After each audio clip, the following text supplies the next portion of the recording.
Family history and legacy. Chantel, you talked about that. How your legacy was that leave a better world behind. I love that. Elizabeth talked about her Polish grandmother and her cooking and learning and great stuff. I shortly after 9/11, I developed insomnia. That reptilian side of my brain said, "Don't sleep. You have to stay alert. You have to watch." That never went away. So in a struggle to try to find a cure for insomnia, I went to ancestry.com.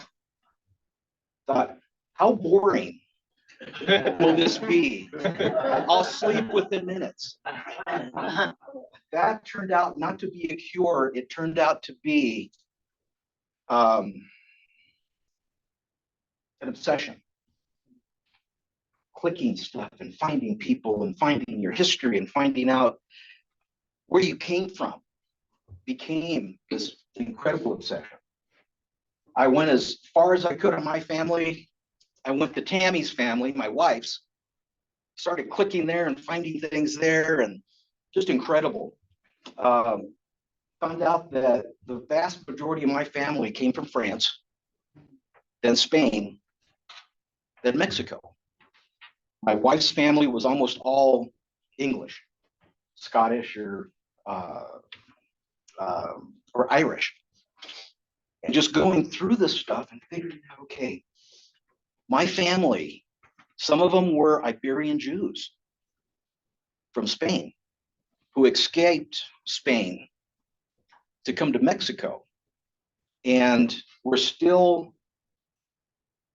doing the Shabbat on Saturdays, but then on Sundays they'd go to Mass and would hide the fact that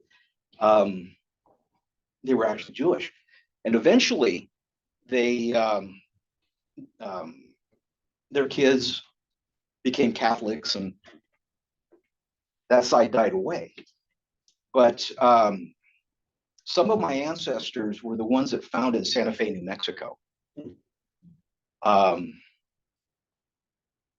but going through some of this history and doing a parallel with my wife, I was able to go back to the Battle of Hastings of 1066 and found that uh, some of her relatives died the same day as mine did, fighting each other in that battle. Anyway, somebody told me, you got to be careful because you're going to find some family secrets.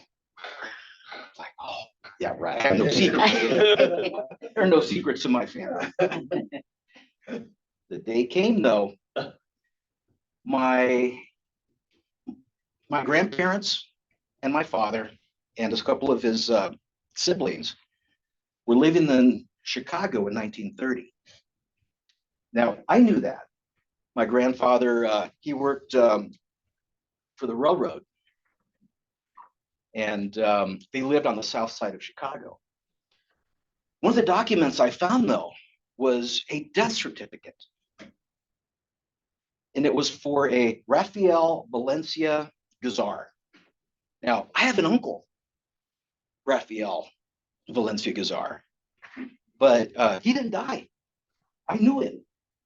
I grew up with him. He served in the Air Force in the early days of the Air Force. I knew him.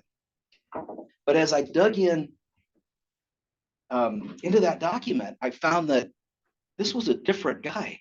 Now, same parents, but he was 3 years old when he died. So it's like, okay, that's kind of a mystery. I've never heard of this guy. So I asked my uncle who lived in Denver, I said, okay, I found this. What's this about? He says, this is something that we don't talk about. But in 1930, your grandmother was boiling water on a Franklin stove, and it fell on him and he died in Chicago.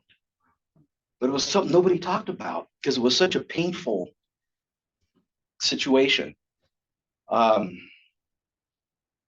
And as I thought about that, I thought, okay, how do you survive that? How do you get past that as a parent? My father was the oldest, so he remembered that. I talked to him after I talked with my uncle, and he was there, and he told me the whole story. So my grandfather was very optimistic. He had this indomitable spirit, and he would always say, he'd see a sunrise, and he would say, "As long as you see that, you're going to be okay." Or he would say, when bad things happen, sometimes good things come from it. Now, understand, all this is in Spanish, so I'm translating it as I go. And stuff like that carried me through some very hard times. And I was able to pass that down to my sons. They don't speak Spanish, but they know those terms in Spanish. So the legacy of optimism was something that they passed down. The other legacy, my grandfather would say, when you start something bad, it's going to end badly. I'm going to get into a controversial topic here. What that conversation came from was immigration. They did it legally. Now, it took them 2.5 years and money because they had to get an attorney and go through the process.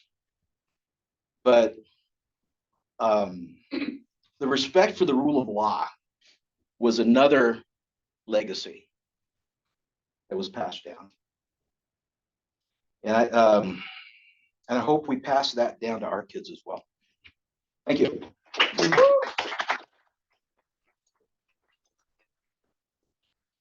Thank you.